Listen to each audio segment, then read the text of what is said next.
আসসালামু আলাইকুম। আজকে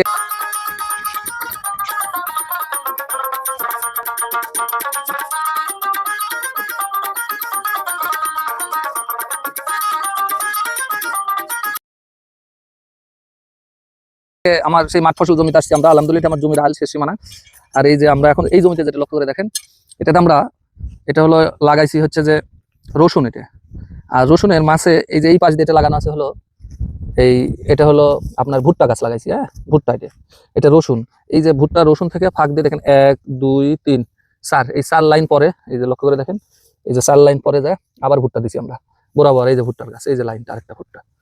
কারণ কারণটা হচ্ছে একই জমিতে আমরা যে চাষ করে থাকি যে পদ্ধতিতে, সে পদ্ধতিটা হচ্ছে যে আমাদের ইতিমধ্যে ভুট্টা উঠে যাবে, রসুনটা উঠে যাবে, উঠার পরে ভুট্টা গাছও হয়ে যাবে। আর হয়তো দেখা যাচ্ছে যে আপনার 15 থেকে 20 দিনের মধ্যে আমাদের রসুন উঠে যাবে, তারপর আমাদের ভুট্টা গাছের পরিচর্যা হবে। তাহলে আমরা একই জমিতে কিভাবে মানে অধিক ফসল পেতে পারি, 2 গুণ 3 গুণ 4 গুণ, এটা হলো একটা কৌশল চাষের। পাশাপাশি আমরা এই যে এটাকে বলা বাঁকুর কালাই।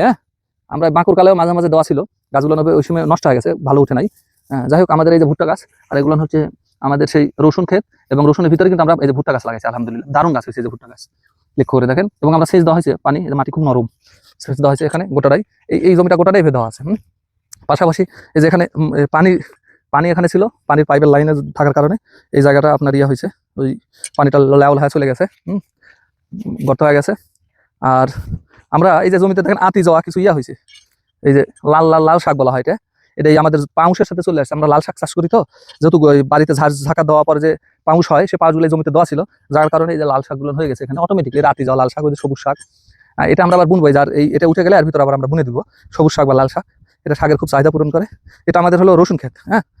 এই রসুনের ভিতরে আমরা ভুট্টা দিয়েছি। আর এই ক্ষেত্রে আমরা যেটা করছি সেটা হলো যে এটা নরম মাটি, সেচ দেওয়া হয়েছে, তো নামা যাবে না। এটাতে আমরা এই যে আখ লাগাইছি, এটাতে লক্ষ্য করে দেখেন আখ, এটা আমাদের আখ চাষ আছে, তো এটা কুশাল যেটাকে বলে আখ বলা হয়। এই যে আখ, এই যে লাইন থেকে লাইনের দূরত্ব হলো 1 হাতের একটু বেশি, 100 হাত। এই যে এই 100 হাত পর একটা লাইন দেওয়া আছে। আগে আখ লাগা নিছি, আখ লাগানোর একটা ভিডিও আপনাদেরকে দেওয়া আছে। আখ লাগানোর পরে আমরা এর ভিতরে কিন্তু যে পেঁয়াজ লাগাইছি, এই দেখেন পেঁয়াজ, এই যে আমাদের এটা পেঁয়াজ। প্রচুর কাজের চাপে আমাদের যত্নটা অত ভালো নিতে পারিনি, যেহেতু বেশি জমি চাষ করলে যা হয়। এই যে আমাদের পেঁয়াজ লক্ষ্য করে দেখেন, এই যেগুলো পেঁয়াজ, এটাকে থোড়া পেঁয়াজ বলা হয়। আর এই যে আখের ভিতরে আমাদের পেঁয়াজ হয়ে গেল আলহামদুলিল্লাহ। এরপরে আমাদের আখ উঠে যাবে, পেঁয়াজ উঠে যাবে, তারপর আখ থেকে যাবে, আগামী বছর আমরা আবার বিক্রি করে দিব। আর উপরের এই জমিতে আমরা দিয়েছি হলো ভুট্টা করেছি। এটাতে ভুট্টা, এটাতে আখ, এবং ভিতরে আমরা সাথী ফসলের পেঁয়াজ রসুন সবকিছু করা সম্ভব। এবং গোটা মাঠ লক্ষ্য করে দেখেন যে আমাদের মাঠ শুধু ফসল আর ফসল, প্রচুর ফসল এই গোটা মাঠে। এবং আরো একটি জিনিস, যে আমরা হলো এটাকে এই দেখেন লক্ষ্য করে দেখেন, পানি খাওয়াবো বাবা, এদিকে আসো। এই যে এটা হলো আমাদের ধনিয়া বলা হয়, ধনিয়া। এই যে এটা ধনিয়া, এদিকে আসো। এটা হলো ধনিয়া, প্রচুর পরিমাণে আমাদের ধনিয়া হয়ে গেছে এখানে আলহামদুলিল্লাহ।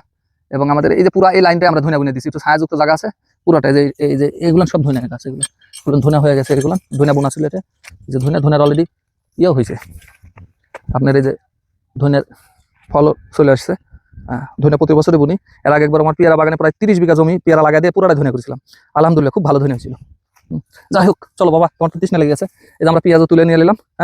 আর রসুন দেখাই আপনাদেরকে কেমন। রসুন রোজও তুলতে খুব কষ্ট লাগে, যে এখনো তো রসুন হয় নাই, তারপরে দেখেন কষ্ট লাগে, তারপর আপনাদের দেখানোর জন্য তুললাম। এই যে রসুন, এটা হলো রসুন, খুব সুন্দর রসুন হয়েছে বাবা।